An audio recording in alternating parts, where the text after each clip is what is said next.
Advertencia: el siguiente contenido para mayores no quiere ni pretende ser una guía para el uso de plantas alucinógenas.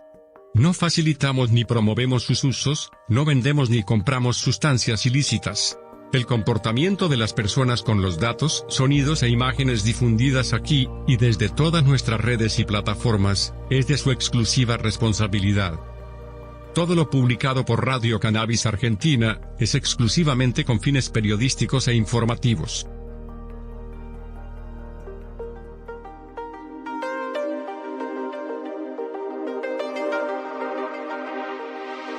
La mayor virtud de los psicodélicos, sin dudas, es la posibilidad de reprogramar la mente.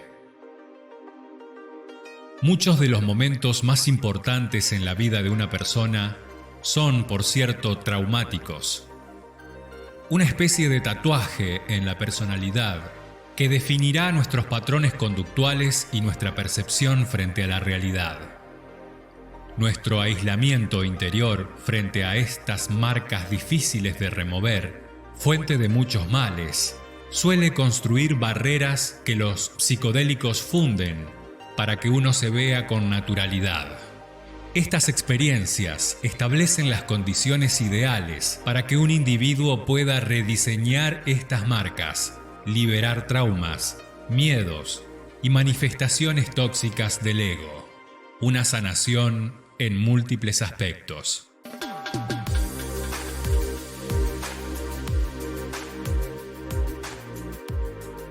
Los psicodélicos no deben ser excluidos de la vida social como si fuesen una sustancia criminal. Tampoco deben ser tratados como meras modas de exploración casual. Simplemente debiésemos conocerlos como lo que son: espejos que agudizan la autopercepción y por lo tanto representan una especie de cartografía ideal para conocernos y rediseñarnos. En este nuevo espacio, junto al Dr. Carlos Laje y Leonardo Mesa, quien te habla, viajaremos por esas frecuencias con el único fin de informar sobre estas nuevas manifestaciones de nuestra cultura, que, al igual que con el cannabis, fueron silenciadas por el prohibicionismo.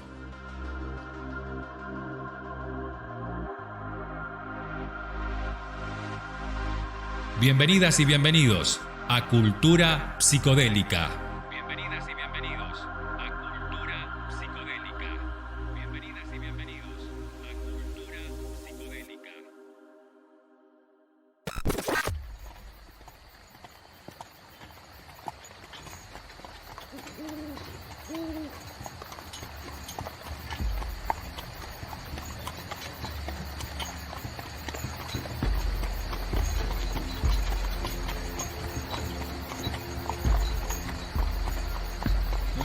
Cultura Psicodélica, episodio 13 en esta nueva temporada, compartiendo con ustedes la información y las novedades psicodélicas en este otoño que ya se está haciendo sentir, ¿no?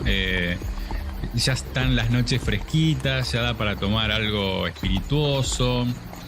Hoy tenemos un gran programa de radio. Hoy tenemos la intervención de un especialista en psilocibina. Hoy entrevistamos al doctor recientemente becado por CONICET para estudiar la psilocibina en pacientes complicados.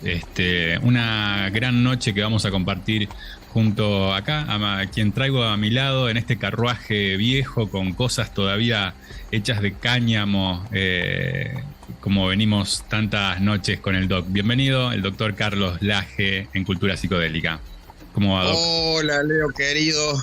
Bueno, que primero felicitarnos porque fue un hermoso programa el de Cultura Cannabis. La verdad que escucharlo a Mercer hablar sobre salud pública, nada, te transmite esperanza de que hay seres sintientes que todavía piensan en una salud para todas y todos, ¿no? Así que, por otro lado, bueno, gracias, qué programa especial el de hoy, ¿no? Por varias razones, digamos, ¿no? Me acordaba recordaba la época en que nos conocimos, recordaba también, como siempre digo, aquella hermosa tarde de hace 2,5, 3 años ya, 3 años y pico, en Nicho Cruz, digamos, sí. ¿No? Y lo que era nuestra pasión y nuestra visión y nuestra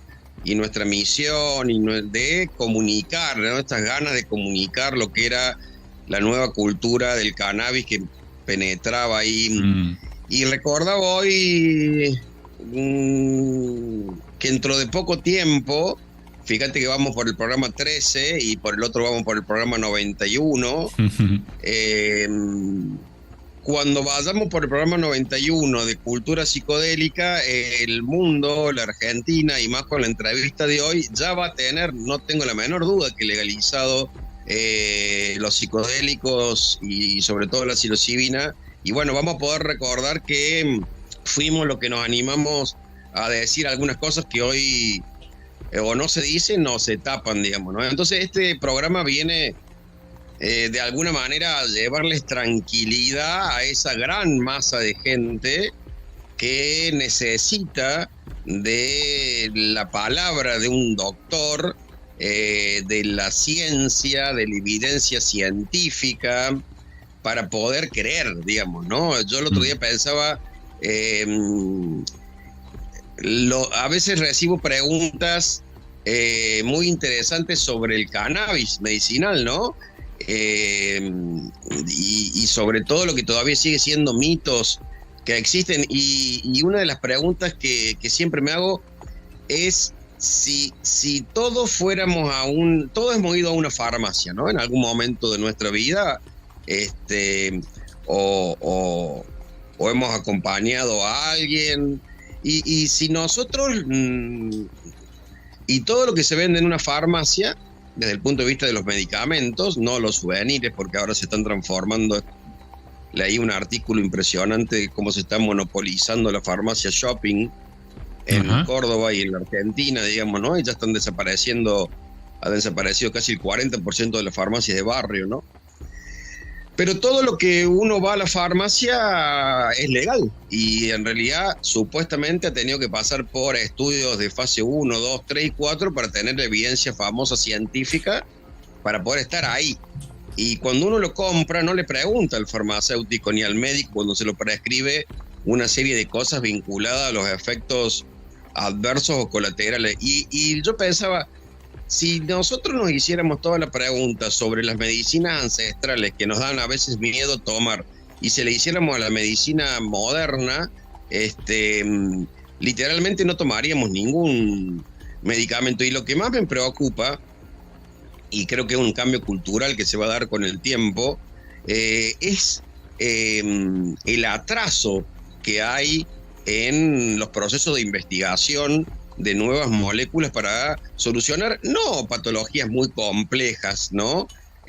Sino que, como te decía en el programa anterior, casi el 80% de los fármacos que producen para el 80% de las enfermedades banales, comunes, no se modifican en los últimos 50 años, digamos. Entonces, la verdad que creo que el cannabis vino a revolucionar biológicamente un poco la estructura de formación, la estructura de abordaje de las patologías, y la psilocibina viene a expandir literalmente rasgos de conciencia que permiten por lo menos empezar a tener una vida sin ansiedad y sin depresión, que no es poco, pero fundamentalmente se inicia con patologías terminales, digamos, ¿no? Entonces una de las preguntas que hacemos es, ¿cómo podríamos llegar a un equilibrio entre la evidencia empírica, clínica y científica, que mientras investigadores de la talla del doctor de hoy hacen sus evidencias científicas, porque es muy interesante escucharlo, ¿cómo hacemos para que seres queridos o seres sintientes que hoy existen, hasta que todo esto no tenga las supuestas estudios que generan y dicen de evidencia. Siempre me pregunto si hay evidencia científica en los estados de Estados Unidos. ¿Cuál es la diferencia de la evidencia científica con la Argentina? Digamos, ¿por qué hay que hacer evidencia científica, que está muy bien hacer en la Argentina? Pero ¿qué hacemos con las personas que se nos mueren de ansiedad y depresión en el medio?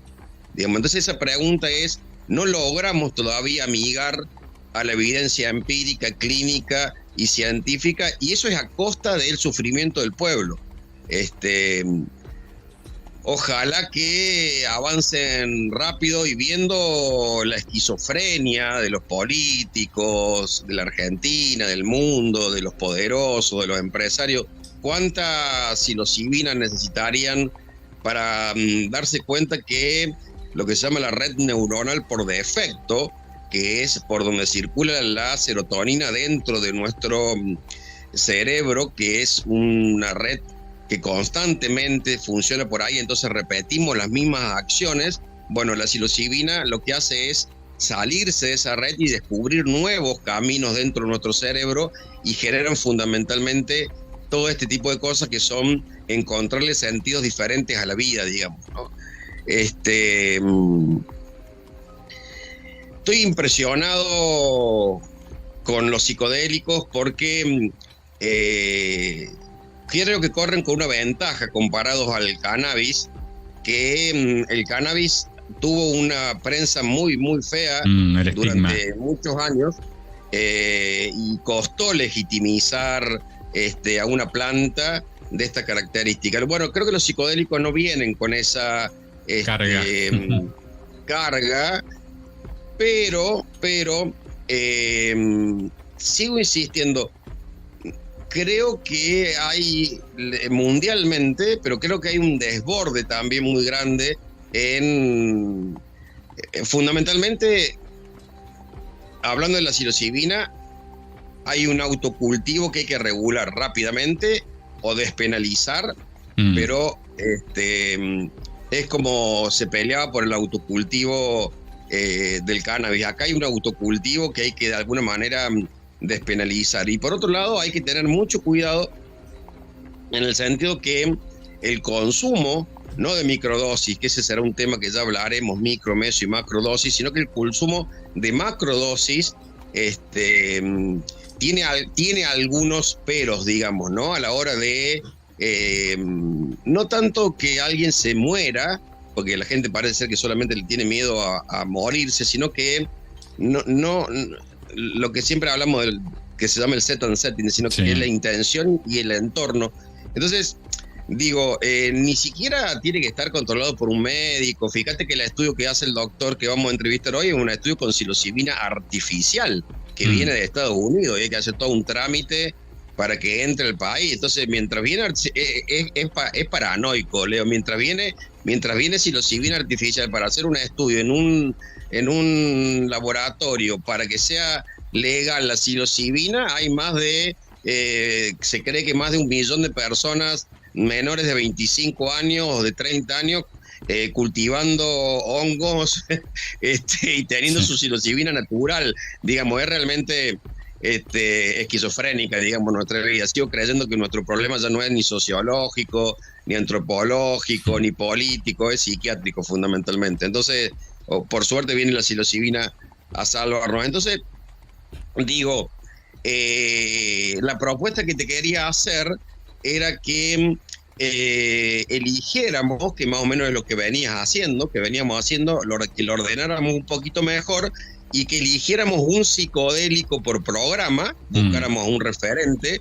Tengo una referente mexicana especialista en el DMT, que algo ya estuvimos hablando cuando tocamos la ayahuasca, pero que toquemos un psicodélico por programa y que lo tratemos con alguien.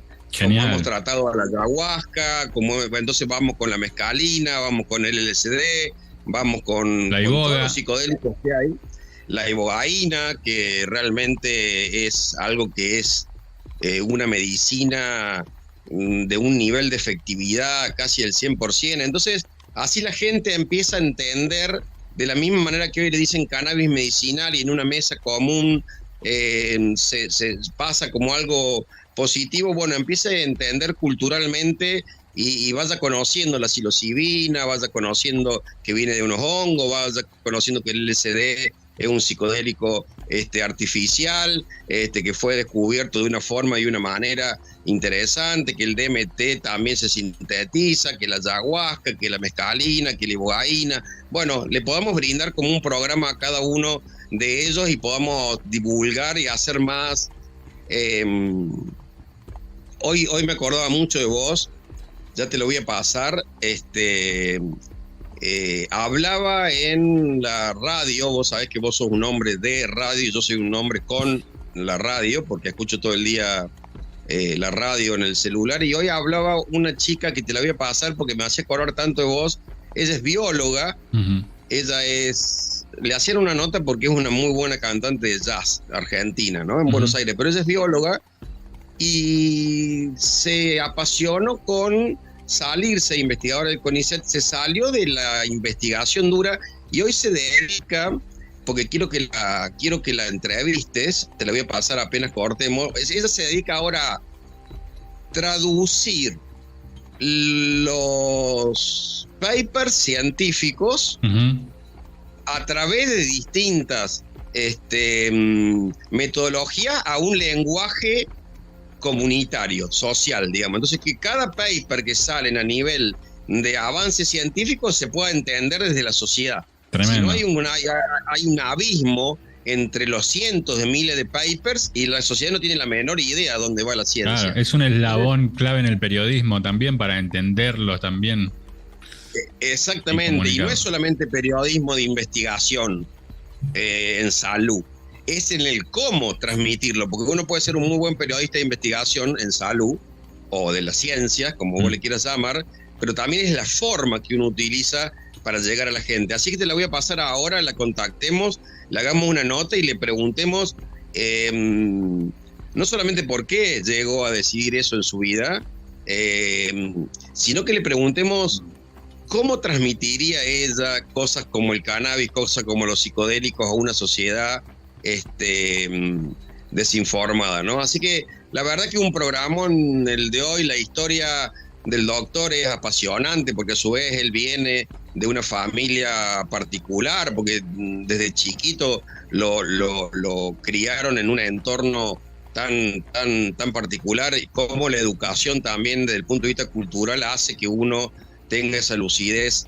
La verdad que me sorprendió como colega, como médico. Ojalá hubiese miles, millones de médicos como el que vamos a entrevistar hoy en el mundo, digamos. Así que vamos por descubrir nuevos canales de circuitos neuronales cerebrales para expandir la conciencia, para unir la ciencia con la fe nuevamente y fundamentalmente para encontrarle sentido a la existencia, pero sobre todo para encontrarle sentido a la trascendencia, digamos, ¿no? Y cuando uno le pierde el miedo al proceso de muerte física, y son los mismos hongos los que nos colonizan cuando estamos desintegrándonos, probablemente volvamos a ser energía y vida después de la muerte física, ¿no? Así que hermoso programa, vuelvo a felicitarte y para adelante, Leo, como siempre te digo, que para atrás por suerte dolió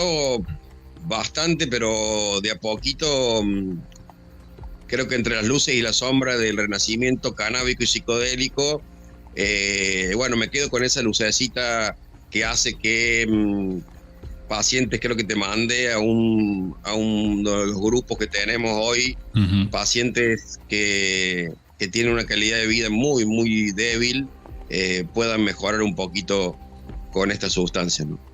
Gracias, Doc. Estás escuchando Cultura Psicodélica. Fundación Dr. Carlos Laje. Contención y Bienestar Social. www.fundaciondoctorcarloslaje.com.ar.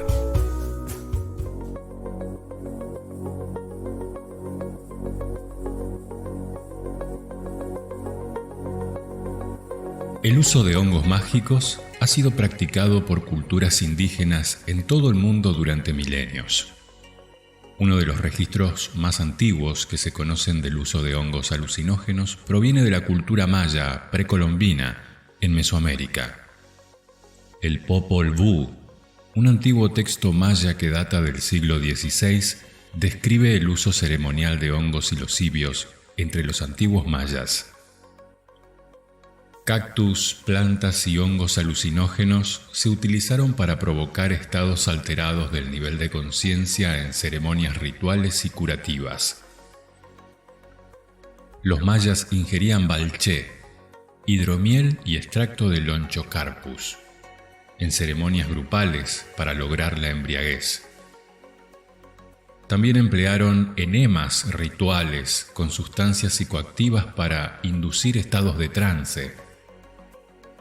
Olmecas, zapotecas, mayas y aztecas usaron el peyote, los hongos alucinógenos, teonanacatl, psilocib y semillas de ololiuqui, turbina corimbosa, que contiene mescalina, psilocibina y amida del ácido lisérgico respectivamente. La piel del sapo bufo contiene bufotoxinas con propiedades alucinógenas y fue usado desde el periodo olmeca. El toloache, Datura estramonio, el tabaco silvestre, la nicotiana rústica, el lirio de agua, Nymphaea ampla, y la hoja de la pastora, Salvia divinorum. Todos estos ingredientes se utilizaron por sus efectos psicotrópicos. Piedras fúngicas de 3000 años de antigüedad se han encontrado en contextos rituales en Mesoamérica. Las evidencias arqueológicas del uso del peyote se remontan a más de 5000 años. Diversos cronistas, entre ellos Fray Bernardino de Sahagún, relataron sus efectos en el siglo XVI. Otro texto antiguo que hace referencia a los hongos mágicos es el Rig Veda, una colección de himnos religiosos del hinduismo que se cree que fue escrita hace unos 3500 años en la India. En este texto se hace referencia a una bebida llamada soma, que se cree que contenía una sustancia alucinógena derivada de hongos o plantas. Si volvemos a las mitologías y religiones mesoamericanas, ellas hacían énfasis en el sacerdote o chamán como individuo comunicador entre el mundo físico y el espiritual, lo que favorecía el empleo de enteógenos en ceremonias religiosas y adivinatorias. El chamán, intermediario entre los mundos natural y sobrenatural, se sirvió de numerosas sustancias psicoactivas para llevar a cabo el viaje chamánico. Este comenzaba cuando el espíritu del chamán abandonaba el mundo natural, se seguía del viaje al mundo sobrenatural, donde contactaba con los espíritus para adquirir conocimientos sobre plantas, diagnosticar enfermedades, asegurar buenas cosechas o la llegada de las lluvias, y finalmente regresaba al mundo físico, a su cuerpo.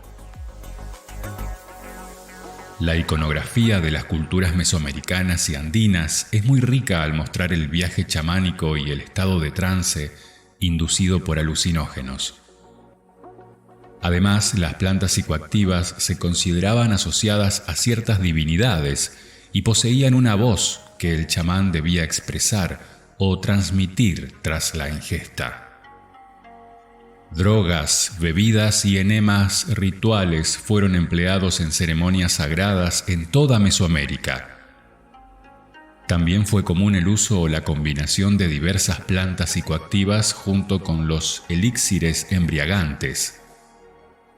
Muchas de estas sustancias se emplearon desde la época olmeca, hace entre 1200 a 400 años antes de Cristo. Sin embargo, se tiene una mayor información acerca de las sociedades maya y azteca, debido a los libros religiosos mayas, el Popol Vuh, y a los escritos de los primeros cronistas del siglo XVI sobre los aztecas. Alucinógenos en las culturas precolombinas y mesoamericanas.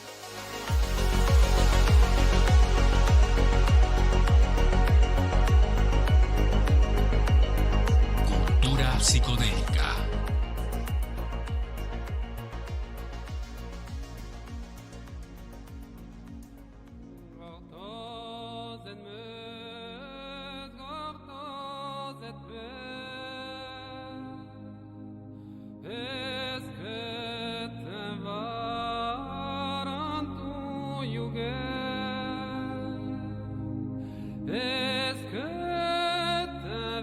CONICET becó a Ain Stolkiner, médico clínico que investiga la psilocibina, el principio activo del hongo conocido como cucumelo. Asegura que en retiros de meditación mediados por la sustancia es posible mejorar el ánimo de estos pacientes. Falta que ANMAT y el Ministerio de Salud los autorice a poseer esta sustancia y habilite la importación del activo. Bueno, una gran noticia, y para eso estamos con el protagonista, con el doctor Ain Stolkiner. Ain, bienvenido a Cultura Psicodélica. ¿Cómo estás? Hola, gracias por invitarme. Muy bien. ¿Por qué te dieron esta beca a vos? Bueno, creo que les gustó el proyecto. Me había presentado el año pasado para CONICET, con Enzo Tagliasucci como director, pero con otro proyecto, y ese no salió. Es bastante competitivo entrar a CONICET. Y esta vez, evidentemente les gustó el proyecto, la parte del plan de trabajo le dieron bastantes puntos, así que por eso se ve que me la dieron. También se ve que ya el tabú, las restricciones de los estados con la investigación con estas cosas ya está quedando lejos en la historia, entonces, bueno, es una buena noticia que se hayan animado. ¿Hay más proyectos de este tipo, Ain? Bueno, yo estoy, mi director es Enzo Tagliasucci. Sí. Enzo Tagliasucci tiene un laboratorio que se llama CocuLab. Estudia la conciencia de distintas formas, entre ellas con pacientes que consumen psicodélicos en ambiente natural. Él no les da la psilocibina ni el DMT, pero hay gente que consume por su propia cuenta y él va y hace estudios para ver qué pasa en el cerebro, en la conciencia. O sea, él viene trabajando con esto desde hace unos años. Es un investigador muy importante en Argentina y en el mundo. Sí, sí. Este tema. Pero estudios como el que queremos hacer nosotros, de darles a los pacientes nosotros la psilocibina, intervenir además médicamente, pacientes usarla como medicina, no, es la primera vez que pasa. Cultura psicodélica.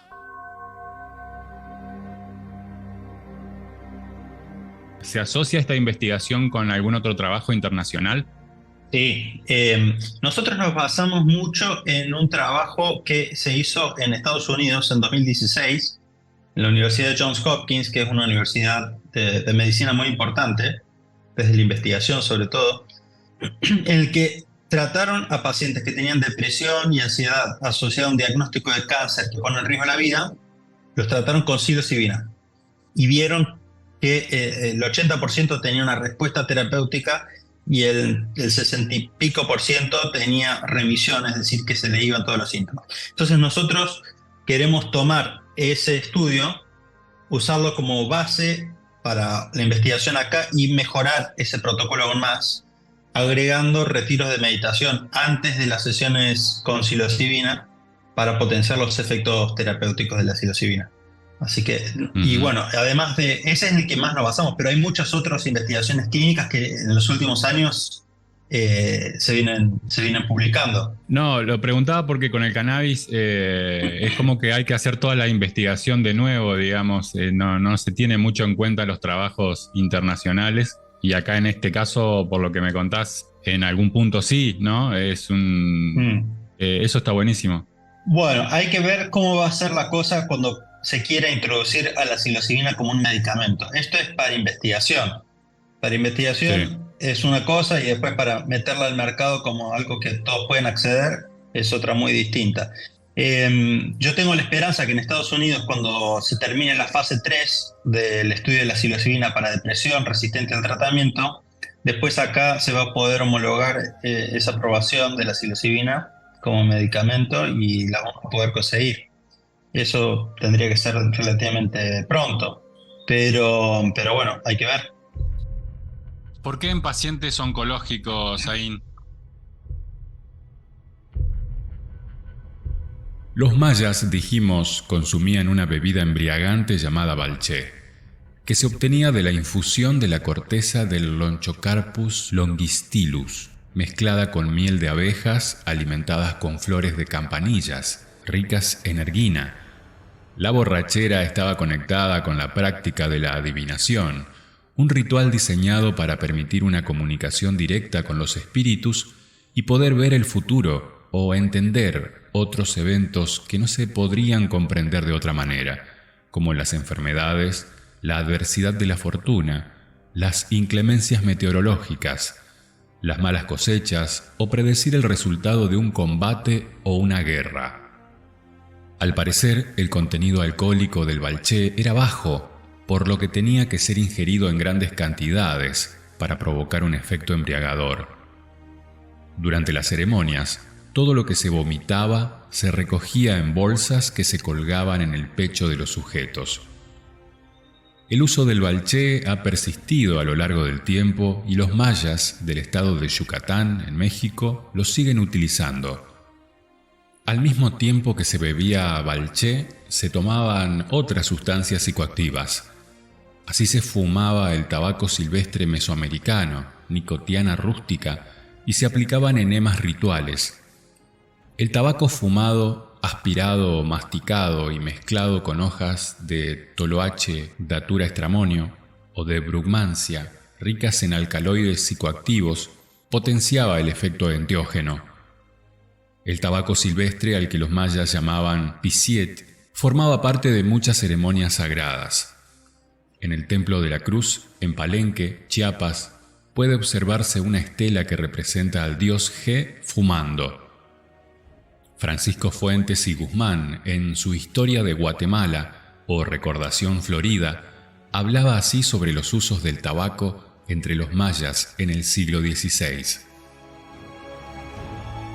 Dábanle también adoración y atribuían deidad a la yerba que llamaban pisiet, que es el tabaco, con el cual tenían superstición tomándola en humo y embriagándose con ella hacían invocación al demonio para saber las cosas futuras y consultarle ruegos y pretensiones de otros que se las encomendaran, siendo de entender que este oficio de agoreros era anexo a los sacerdotes de sus endemoniados y aborrecibles ídolos.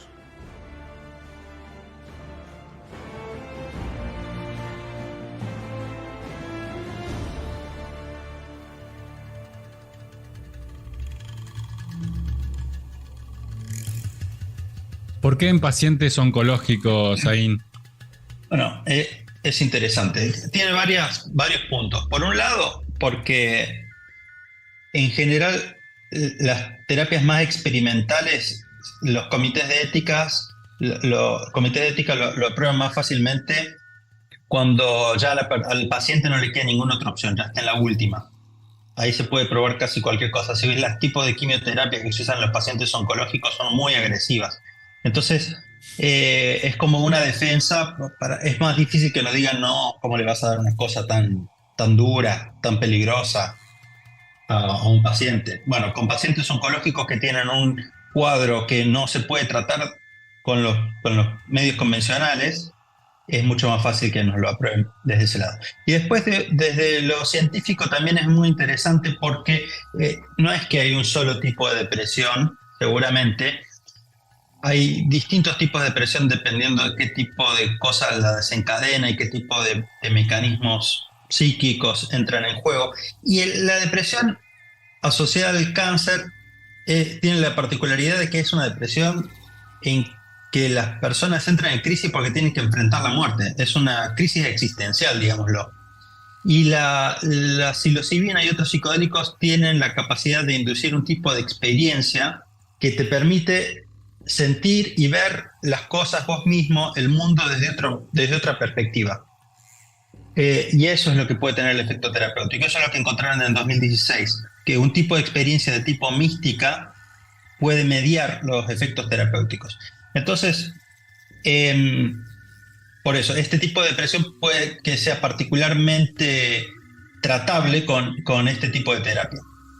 Y bueno, y después nos basamos en este protocolo que ya se había publicado en pacientes oncológicos y se había publicado bien y los resultados eran muy favorables, entonces es fácil apostar por algo que ya funcionó. Bueno, entonces todas esas cosas nos hicieron, bueno, vamos por este camino y tratemos de mejorarlo aún más. Estás escuchando Cultura Psicodélica. Es loco esto de de que la depresión, muchos suicidios o todos los suicidios son causa de la depresión y se entiende la depresión, pero no se puede evitar el suicidio en algún punto o es algo todavía un poco tabú el tema del suicidio, ¿no? Sí. Bueno, sí se puede disminuir el riesgo de suicidio tratando la depresión. Claro. Pero sí, la depresión está aumentando en paralelo a los suicidios, en forma ya epidémica, pandémica en todo el mundo. Bueno, pero es curioso que los antidepresivos que bajan la depresión y que a la larga bajan el riesgo de suicidio, en las primeras semanas que los empezás a dar a los pacientes, podrían inducir un aumento en los pensamientos suicidas o en los actos suicidas. Eso ya se viene viendo hace tiempo con otros antidepresivos. Y es algo que en el último estudio grande que se publicó con psilocibina en pacientes con depresión resistente al tratamiento, se vio que también se podía dar. En las personas que tienen la sesión y que en ese momento tienen muchas ideas de suicidio o vienen planeándolo, ahí puede aumentar el riesgo por un par de semanas hasta que la persona se vuelve a estabilizar. Bien. Respecto a tu estudio, ¿cuál sería el set and setting para estas terapias? Primero, ¿cuál sería la dosis, digamos? Porque no estamos hablando de microdosis, sino de una macrodosis, ¿no? Sí, son dosis altas. Sí. Y después el control es con un control activo que sería una microdosis. Me imagino que el público aquí sabe lo que es set y setting. Sí. El setting sería en un ambiente bien estéticamente preparado, placentero, cómodo, bien iluminado, bien tranquilo, sin ruido, nada estresante, con un antifaz que le cubre los ojos para ayudar a inducir de que la atención vaya hacia la experiencia interior, con una lista de música que ya está prearmada, que se viene usando en estudios clínicos anteriormente, y que está la intensidad emocional de la música está pensada para que vaya de la mano con la curva de efecto de la psilocibina, y se dan instrucciones muy simples a todos los pacientes, que la misma instrucción que es: pase lo que pase, está todo bien, y lo único que tienes que hacer es entregarte y no resistirte a nada. Esa es la situación inmediata en la que se da la sesión. Y después el set es con eso lo que queremos experimentar nosotros, jugar con eso. Lo que se publicó en 2016 eran personas que venían con esta depresión o ansiedad y habían tenido ya varios encuentros con los monitores que iban a estar durante la sesión. Bueno, otra cosa del setting, por lo menos va a haber 2 monitores durante las sesiones de psilocibina que van a estar acompañando al paciente todo el tiempo, no es un detalle eso. Y volviendo al set, queremos nosotros justamente experimentar con eso, a ver qué tipo de preparación podemos darle a los pacientes para que vayan a la sesión con un ambiente interno, por llamarlo así, que sea más productivo, que pueda favorecer los efectos terapéuticos de la psilocibina. Por eso, con la mitad de las personas vamos a tener un retiro de 3 días de meditación en silencio justo antes de la sesión, y con los otros no, es una lista de espera que después pueden hacer la meditación más adelante. Qué difícil que debe ser mantener en silencio a las personas, ¿no? Bueno, van a hacer retiros chiquitos, no más de 5 personas. Y se supone que las personas están bien motivadas para que la cosa salga bien, claro. Y se les damos buenas instrucciones. Yo he estado en algún que otro retiro de silencio y se puede mantener, siempre hay algún poquito de... El problema del silencio, en algún momento. El silencio mental es el problema. Sí, por eso lleva más tiempo, por eso tiene que ser por lo menos 3 días. Claro. La idea es eso, favorecer el silencio mental, que la gente puede ir a la sesión con un poco más de silencio mental, como le decís vos, un poco más de claridad. Realmente es un poco como, viste, un vaso lleno de tierra, que no le puedes empujar o sacudir para que baje la tierra y se vuelva transparente el agua. Tenés que dejarlo ahí y no hacer nada y esperar un rato largo. La mente también, esperamos que la gente que se sienta a meditar muchas horas todos los días y no hable, no se distraiga con el teléfono ni haga nada, que le agarre la mente y le excite desde ese lado, Claro. se le puede ir calmando la mente. Como radio nos interesa saber ahí la música, el tracklist. Es una mezcla, tiene bastante de música clásica, tiene música más contemporánea, tiene alguna música oriental, un poco... Es una mezcla interesante. No tiene demasiada música pop de ahora, quizás un poquito más al último, como saliendo. Algo Tiene más un poquito animado. de eso, pero es un poquito más animado del último. Pero es música que intenta tener como un tinte espiritual o algo profundo que te toque. ¿Se tiene en cuenta esto la afinación en 432 y en 440? Esto que... Sabes que no sé. Ah, No soy muy creyente de que haya algún sentido ahí, algún Ajá. lenguaje universal con esa frecuencia, pero no, la verdad que no sé.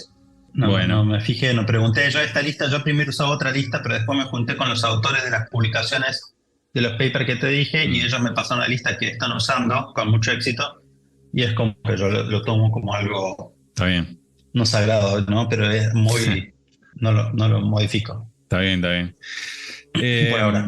Me decías cuando le proponías a la persona concentrarse, qué sé yo, le ponías la venda, entregate que está todo bien, me sonó como a religión, ¿viste? Pero justo esta pregunta va, ¿cómo hace la medicina para delimitar en las terapias psicodélicas, digamos, la salud física de la espiritual? Porque está como muy, muy ligado eso. Es interesante hablar de salud espiritual. No sé bien lo que es la salud espiritual y es como que no hay tampoco mucha convención acerca de qué es eso. Sí se habla de salud mental y hay varias escalas que están estandarizadas que se pueden usar para medir depresión, para medir ansiedad, que son las mismas que se usan en todo el mundo hace muchos años. Y con eso se puede medir los síntomas y por lo tanto la salud. Seguramente hay muchas cosas importantes que se escapan a ese tipo de medición, ¿no? Se trata de reducir la experiencia subjetiva a un numerito, que bueno, que ya sabemos que no funciona así, pero bueno, de todas formas nos acerca, es algo útil, es una herramienta esa escala. Y bueno, la salud física también es arbitrario definirla de una u otra forma y con números y escalas, pero es algo con el que con la medicina ya tiene mucha más experiencia. Se puede medir la presión arterial, se puede medir la glucosa en sangre, se pueden tomar distintas mediciones que ya están muy aceptadas. Pero sobre todo la salud mental la vamos a medir con escalas que ya están muy validadas en psicología y en psiquiatría.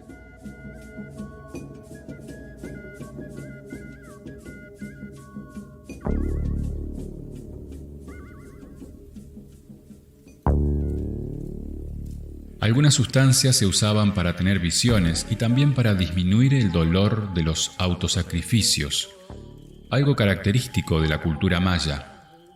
Así el naab, nenúfar blanco o lirio de agua, Nymphaea ampla, que se encuentra en lagos y ríos de Guatemala, era fumado o comido crudo debido a las propiedades psicoactivas de los bulbos y raíces. El naab es una planta muy usada en la iconografía maya, habitualmente asociada a la muerte, los dioses del inframundo y la otra vida. Los sacerdotes mayas, chilam, empleaban las prácticas adivinatorias y de éxtasis para comunicarse con las divinidades, las fuerzas de la naturaleza y para convertirse en la personificación del maíz o la lluvia. La flor de Nymphaea ampla llegó a ser un símbolo de linaje y aparece con frecuencia en los tocados de la élite maya.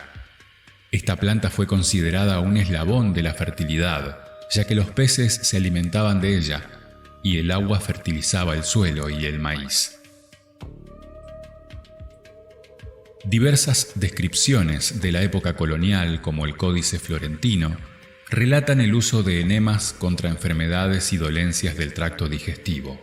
Su uso se asocia también a ritos o ceremonias donde se busca el éxtasis mediante la embriaguez. Los enemas de alcohol se aplicaban mediante jeringas de calabaza y arcilla, y se les añadía otras sustancias psicoactivas. El dios Akan llamado por los cronistas españoles el Baco de los mayas, era el encargado de tutelar los rituales de las lavativas y las bacanales. Muchas ceremonias tenían lugar en la oscuridad en cuevas subterráneas, consideradas puntos de acceso al inframundo. Así la ingestión de los psicoestimulantes y alucinógenos potenciaba la visión interior. Además, el ayuno prolongado, la música rítmica y diversas danzas estimulaban, junto con los alucinógenos, el contacto con el mundo espiritual.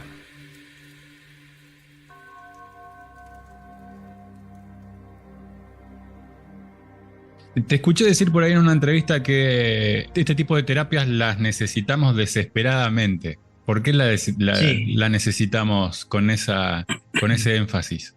Y porque ya habrás visto que hay toda una pandemia de depresión, está aumentando cada vez más los problemas de salud mental, los suicidios, incluso antes de la pandemia, ¿no? Con la pandemia se aceleró un poco, pero esto viene mal y los tratamientos que tenemos para la depresión no son muy efectivos. O sea, los antidepresivos que más se usan funcionan más o menos en la mitad de las personas y no mucho más.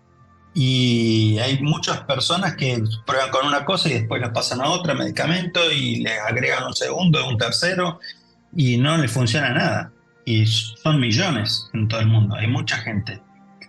Entonces es un problema enorme, cada vez peor, y que los tratamientos que tenemos están iguales desde hace décadas. No avanza mucho la psiquiatría. Sí. Está comparado a otras ramas de la medicina, está muy estancada.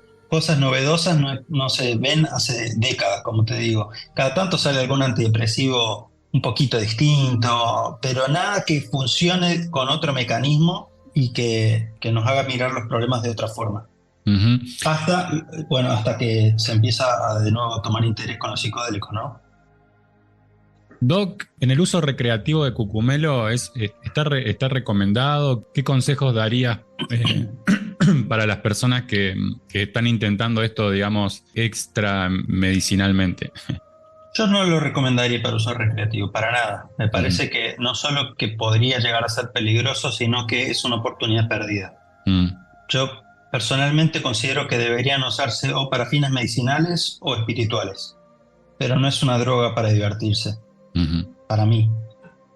Porque, los riesgos son que si los tomas en un contexto que es inadecuado, en una fiesta, lleno de gente, o en un auto, o algo así, o en un departamento, sin la preparación correcta, sin el contexto, sin el setting correcto, puede ser una experiencia estresante, traumática y hasta peligrosa.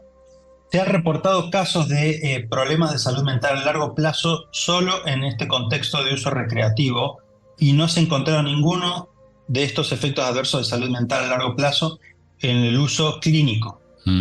Así que seguramente es distinta la seguridad con psicodélicos en uno y otro caso. Y obviamente para el uso espiritual también es totalmente legítimo porque son enteógenos también. Enteógenos, psicodélicos, depende del tipo de uso que se le esté dando.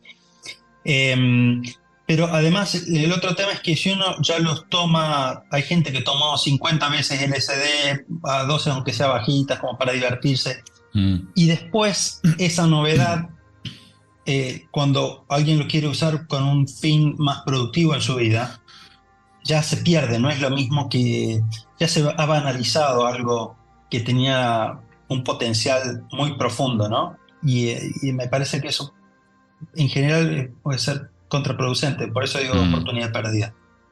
Ajá. Así que yo no lo recomiendo como recreativo.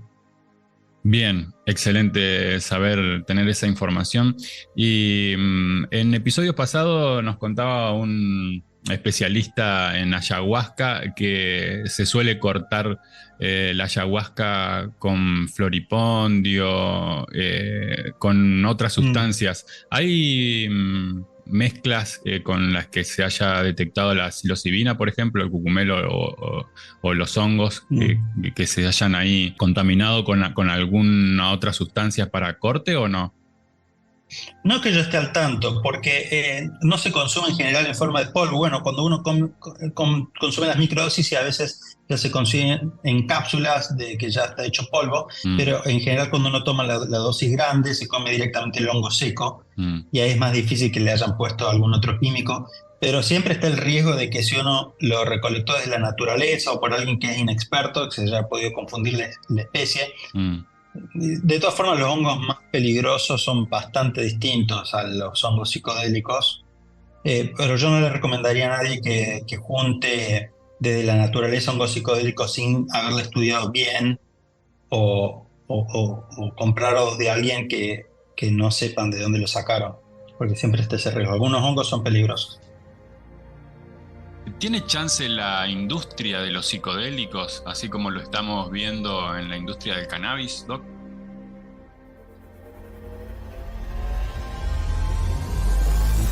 Estás escuchando Cultura Psicodélica.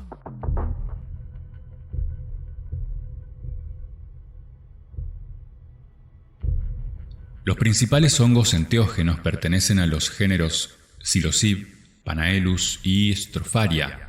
Existen unas 230 especies de hongos del género Psilocybe y al menos 54 que se encuentran en México y fueron usados como alucinógenos por las culturas precolombinas mesoamericanas. Entre ellos destacan Psilocybe semilanceata, Psilocybe mexicana, Psilocybe aztecorum, Psilocybe cubensis y Psilocybe caerulensis. Son hongos pequeños, cuya altura oscila entre 2,5 centímetros y 10 centímetros. Tienen un tallo delgado, largo y fibroso, y su sombrerillo mide entre 1 y 3 centímetros. La psilocibina se absorbe tanto del hongo fresco sin hervir como del hongo seco y en polvo. El consumo de los hongos alucinógenos en ceremonias rituales se difundió en las culturas mesoamericanas. El culto a los hongos sagrados se extendió desde el Valle de México a toda América Central, y su antigüedad se estima en al menos 3.500 años. Los mayas consumían Psilocybe cubensis y los aztecas los llamaron Teonanacatl. También los consumieron los indios huastecas, totonacas, mazatecas y mixtecas. En Teotenango existía la costumbre desde tiempos prehistóricos de moler los hongos con agua sobre las maquetas de piedra de los templos que se iban a construir y sobre las rocas con petroglifos. Además, existen evidencias arqueológicas que demuestran su uso en México, Guatemala, Honduras y El Salvador, donde se han encontrado las llamadas piedras fúngicas o setas de piedra que representan a hongos alucinógenos. En Caminal Huyú, Guatemala, se encontraron 9 piedras fúngicas cuyos tallos muestran figuras antropomorfas con la costumbre prehispánica de moler en polvo los hongos sagrados. En 1959, Albert Hoffman aisló la psilocina a partir de Psilocybe mexicana, fecha que se considera el inicio de la etnomicología.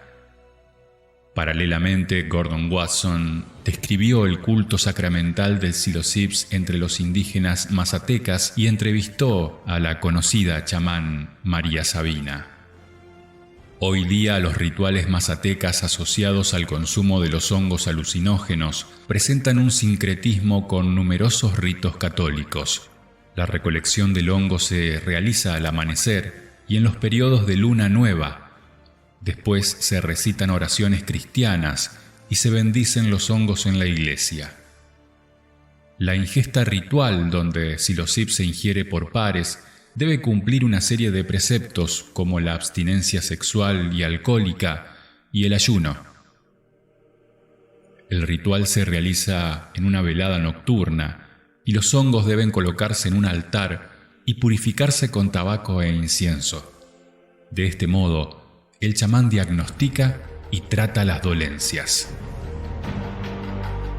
De la revista de neurología www.elsevier.es. Alucinógenos en las culturas precolombinas mesoamericanas.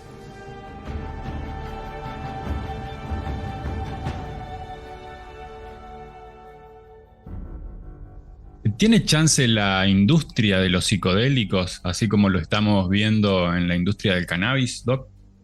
Bueno, es también una pregunta muy interesante, no tengo una respuesta clara. Compass Pathways es una empresa que está poniendo plata para estos estudios clínicos y evidentemente ellos tienen la esperanza de que van a poder patentar y van a poder adueñarse de ciertas moléculas farmacéuticas que después le va a devolver la plata que están invirtiendo ahora. Pero yo creo que va a ser difícil que se pueda patentar y se pueda comercializar moléculas patentadas cuando es tan fácil conseguir los hongos, el LSD, que no se pueden patentar. Yo creo que probablemente el negocio y la industria va a ir desarrollándose a la de un servicio más que a la de un producto. Por esto que te digo que es muy importante generar el set y el setting correcto para que sea seguro y para que sea efectivo como tratamiento. Creo que seguramente clínicas o industria en general se va a desarrollar a proveer ese tipo de servicios. Me parece que por ahí va a venir la cosa.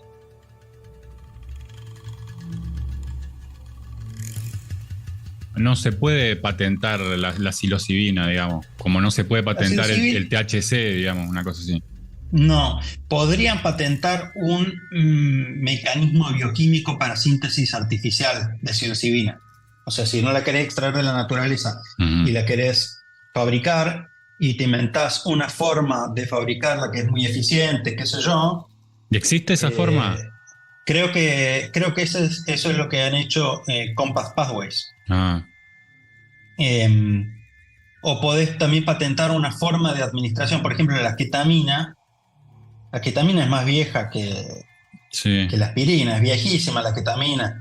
Pero hace no mucho agarraron la ketamina y desarrollaron una forma de administración nueva que es inhalada, es un spray nasal.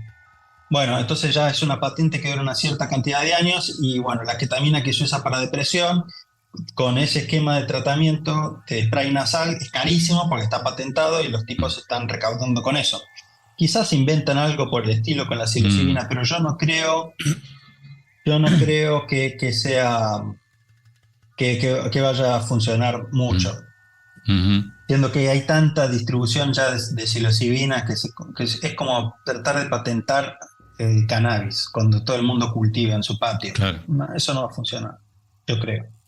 Pero bueno, quizás pueden patentar, y no quiere decir que no haya un negocio para eso, así como hay negocio para el café, distintos tipos de café con distintos sabores, distintas cafeterías, puede haber negocios para el cannabis y puede quizás hacerse un negocio también para la psilocibina. Menos orientado al consumo recreativo, como puede ser el café o el cannabis, pero con este tipo de modificaciones también para proveer un servicio que a la gente le puede interesar y pagar mucho por eso. ¿Esta investigación, Doc, la va a hacer en Córdoba? Esta investigación ahora tiene como lugar de trabajo la ciudad universitaria de la Universidad de Buenos Aires.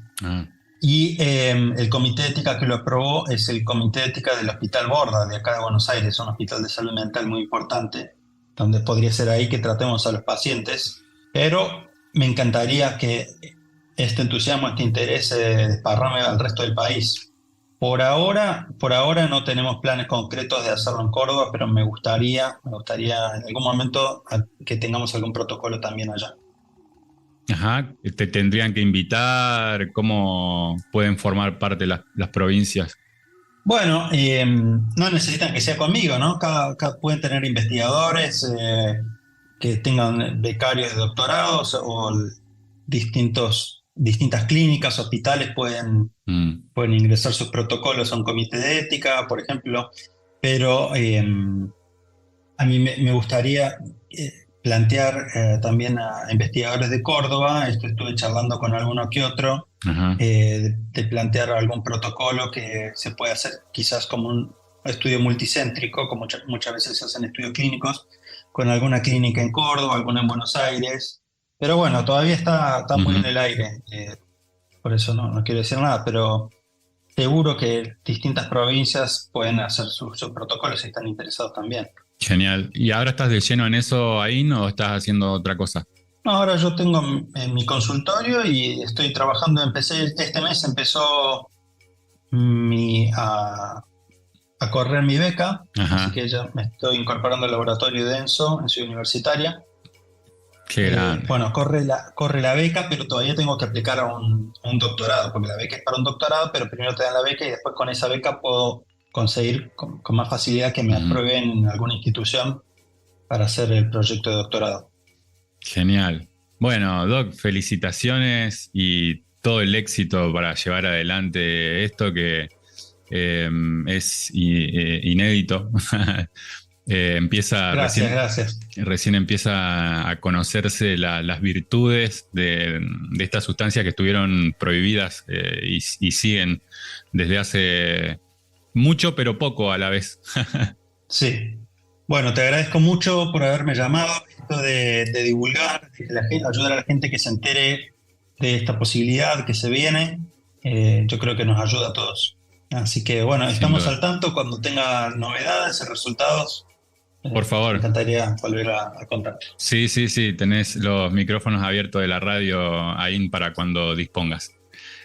Muchas gracias por tu tiempo y bueno, éxitos ahí con el proyecto, que sigas bien. Un abrazo. Gracias.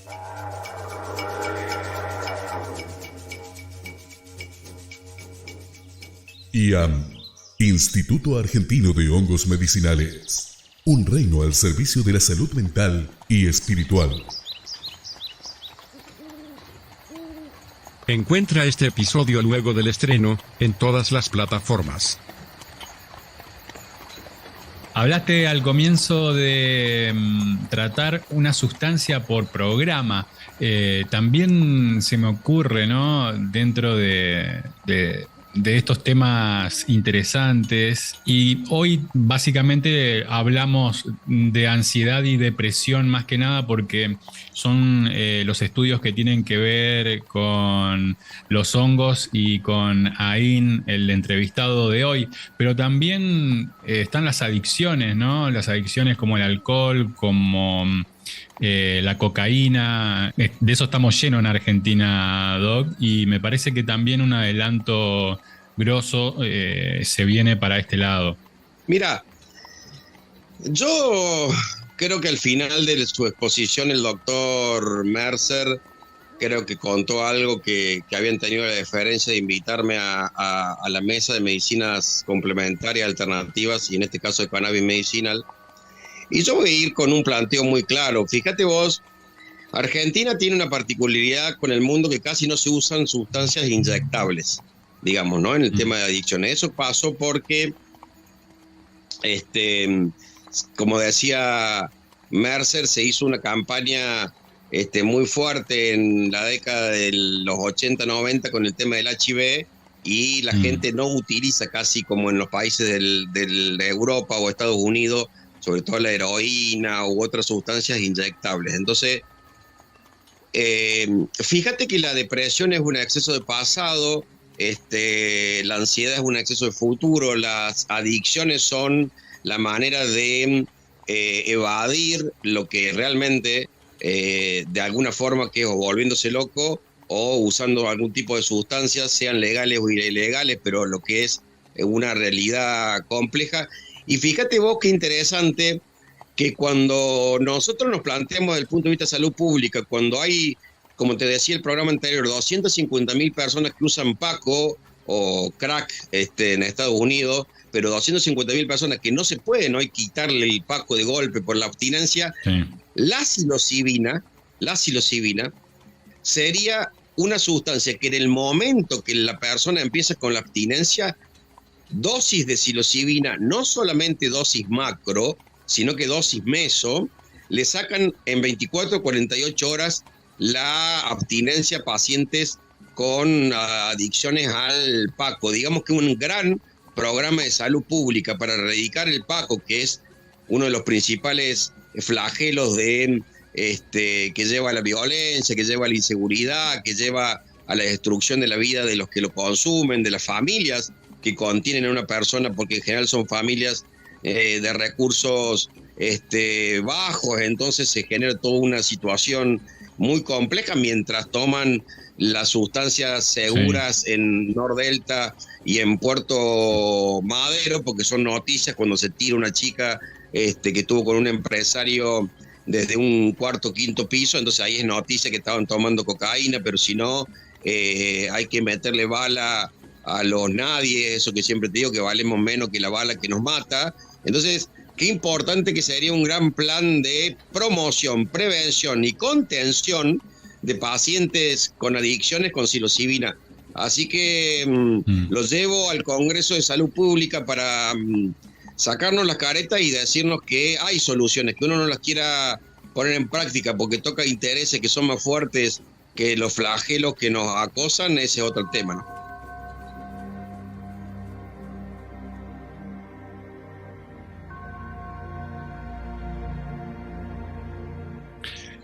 Tremenda la entrevista, tremendo el programa de hoy, bro. Buenísimo. Ahí vamos a estar compartiendo después algunos detalles de esta entrevista con Ain. Recordaba también en el programa Cultura Cannabis de la semana que destacamos uno de los lugares que favorecido, ¿no?, con la política y la regulación que llevan adelante, que es el estado de Illinois, donde ya están viendo la manera de legalizar ¿Vos anduviste? No lo conozco, pero nosotros ya hicimos un grupito y nos vamos a Springfield. 6 meses de verano en Springfield cuando acá es invierno y 6 meses acá cuando allá es invierno. Así que generó mucha...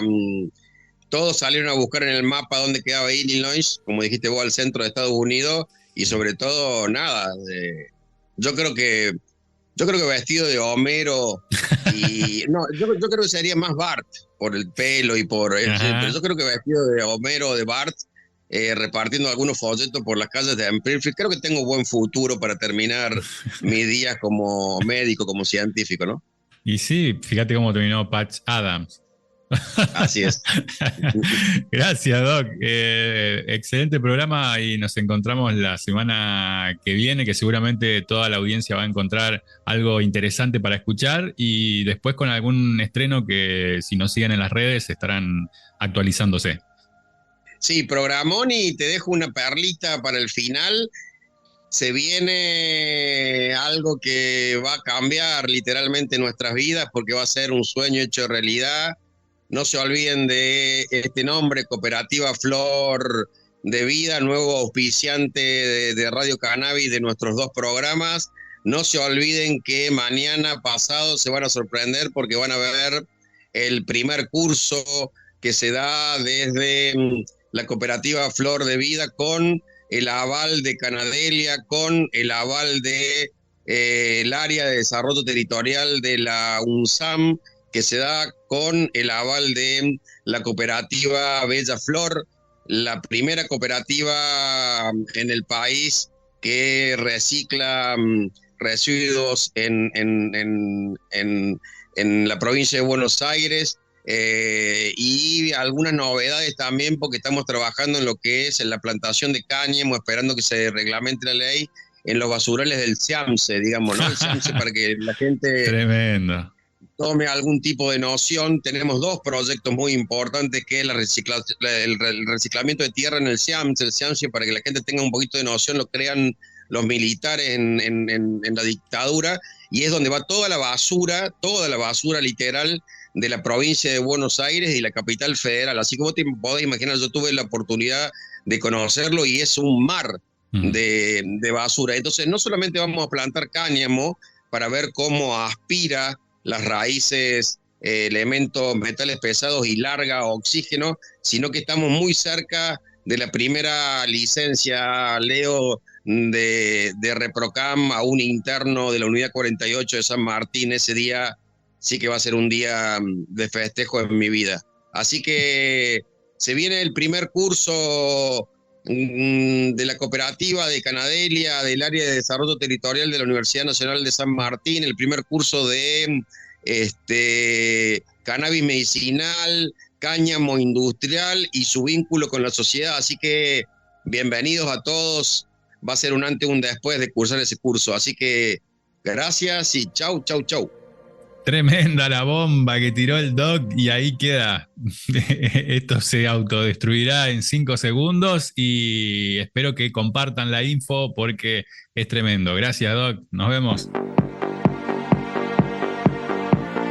Bueno, amigas y amigos, espero que hayan disfrutado este 13º podcast sobre una de las manifestaciones culturales menos difundidas y más estigmatizadas, la de los psicodélicos. Este trip recién comienza. Hasta el próximo episodio. Gracias por estar ahí. Soy Leo Mesa y junto al Dr. Laje hacemos Cultura Psicodélica. Chau.